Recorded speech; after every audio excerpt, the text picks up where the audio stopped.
naton kaligtaan gayon kay apiki na siya magbalik. And salamat kay Lord. Palakpakan si Lord sa matahong na panahon. Ayan. Grabe ka ng prayer pero bagan. Pero salamat kay Lord kay adi gihapon ipakita niya sa aton na unity kayo kita in prayer. So yan na po. Start na po natin ang aton panambahon po yan na naaga sa part 1. So bago po kita mag-start, ginahangyo po kada usan sa pagtindog.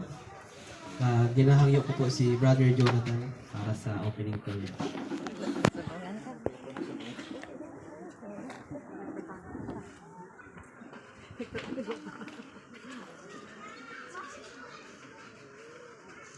Okay, mag-pray kita.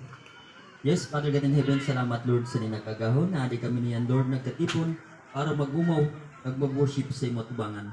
Liwat Lord na ginayo sang kadosad na din niyan ang imo kapangyarihan, ang imo banal na Espiritu Santo Panginoon. Na sumulod sa amon puso kag isipan ang imo surmaton na kami mag-umaw mag-igwa Panginoon sin kalipay. Bendisyonin niya nakagahon ang kadosad. Initanan, Ama, ginaampo, ginasarig, pinaagi sa imong bugtong na anak na si Jesus. Pinapabiling kita sa pagtindog. Yan, sino ready na mag-worship kan Lord? Sino ready mag-worship kan Lord? Ayan! Ipalakpak natin ang aton mga kabot.